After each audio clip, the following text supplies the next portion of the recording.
Assalamualaikum warahmatullahi wabarakatuh. Perkenalkan, nama saya Muhammad Amar dari kelas IF21F. Di sini saya akan menjelaskan tentang materi sinkronisasi dalam mata kuliah sistem terdistribusi. Langsung saja kita ke materi pertama.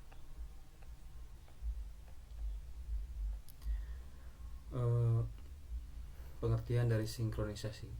Apa sih sinkronisasi itu?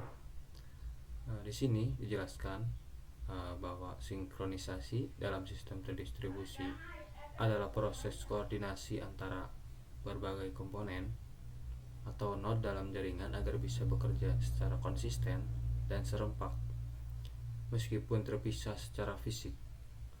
Hal ini penting untuk memastikan bahwa semua node atau proses memiliki pemahaman yang sama dengan tentang status atau data tertentu di dalam sistem, sehingga bisa menghindari ketidaksesuaian data atau kondisi balapan yang biasa disebut race condition.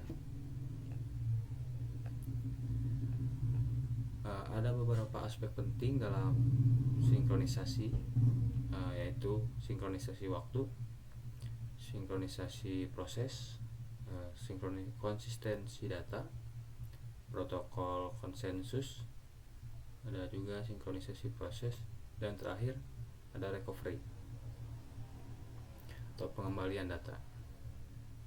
Akan kita bahas satu persatu dari aspek-aspek penting ini. Pertama ada sinkronisasi waktu.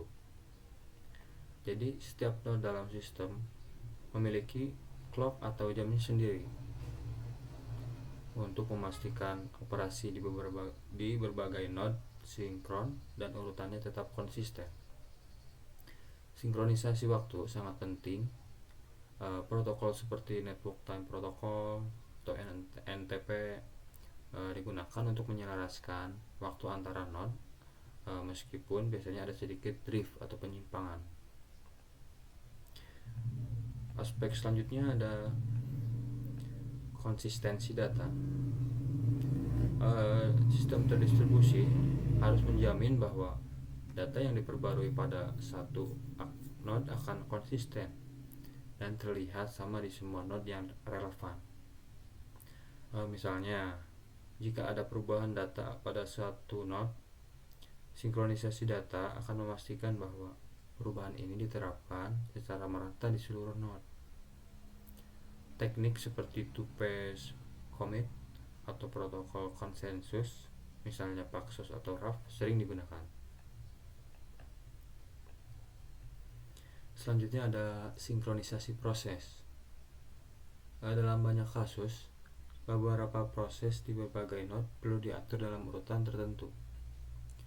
Sinkronisasi proses mengatur bagaimana proses-proses ini dieksekusi, seperti halnya pengelolaan akses ke sumber daya bersama. Contohnya di sini ada mutual exclusion atau mekanisme penguncian agar tidak terjadi konflik ketika dua proses mencoba mengakses data atau sumber daya yang sama. Selanjutnya ada protokol konsensus. Dalam sistem terdistribusi yang bersifat asinkron seperti jaringan internet, node-node perlu mencapai kesepakatan bersama mengenai suatu nilai atau keputusan meskipun ada kemungkinan gangguan komunikasi atau kegagalan. Protokol seperti Paxos dan RAF membantu node-node untuk mencapai konsensus sehingga sistem berjalan dengan baik. Selanjutnya ada pemulihan dari ketidakselarasan atau yang tadi kita sebut recovery. Sistem terdistribusi seringkali menghadapi kegagalan parsial, yang berarti beberapa node mungkin gagal atau tidak responsif. Mekanisme sinkronisasi harus memiliki cara untuk melakukan recovery, seperti dengan menyalin data atau status dari node yang aktif ke node yang baru bergabung kembali atau pulih dari kegagalan. Selanjutnya di sini ada tantangan sinkronisasi dalam sistem terdistribusi.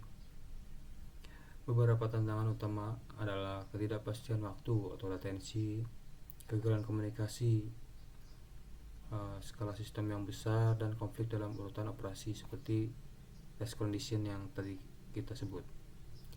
Menghadapi tantangan ini, sinkronisasi dalam sistem terdistribusi sangat penting untuk menjaga keandalan, ketersediaan, dan konsistensi data di seluruh sistem. Sekian penjelasan saya tentang materi sinkronisasi di mata kuliah sistem terdistribusi ini. Mohon maaf jika ada kesalahan kata, kekurangan. Wassalamualaikum warahmatullahi wabarakatuh.